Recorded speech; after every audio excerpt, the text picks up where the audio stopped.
দরকার নাই। গরিবকে নিয়ে, শ্রমিকদেরকে নিয়ে আজকে দুই ব্যক্তি মন্ত্রণালয় মিলে সিনেমিনি খেলতেছে।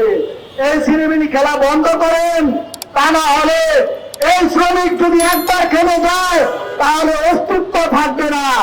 এই শ্রমিকের কর্মসংস্থান ফেরত দেন। আমি আবারও অনুরোধ করতেছি, এই শ্রমিকের কর্মসংস্থান ফেরত দেন। আমাদের যে 1004টা গাড়ি বিএফটি মিলে, মন্ত্রণালয় মিলে যাচাই বাছাই শেষে 1004টা গাড়ি অনুমোদন দেওয়ার কথা, এখন তারা বলতেছে এই 1004টা গাড়ির ব্যাপারে আরো তদন্ত করা হবে, আরো চিঠি লেনদেন করা হবে। এই 5 বছরে কি চিঠি লেনদেন শেষ হয় না?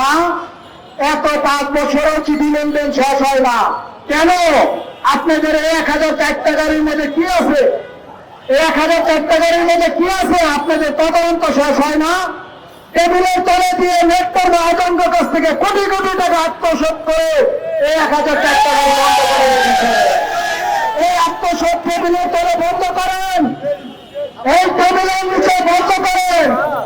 নেটওয়ার্ক আতঙ্কা মিলে এই টেবিলের নিচে দিয়ে 1004টা গাড়ি জমানোর চেষ্টা করতেছে, কিন্তু তার পারবেন না।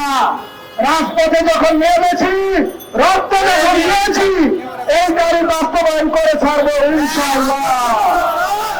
আমি আরো বলতে চাই, আজকে এই আন্দোলনে যদি আমাদের চূড়ান্ত ফয়সালা মন্ত্রণালয় থেকে না দেওয়া হয়, এখান থেকেই আগামী কর্মসূচি ঘোষণা হয়ে যাবে। কঠোর কঠোর আন্দোলন হবে।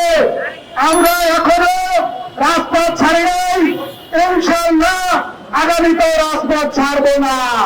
তাই আমি মাননীয় প্রধানমন্ত্রী বরাবর বলতে চাই,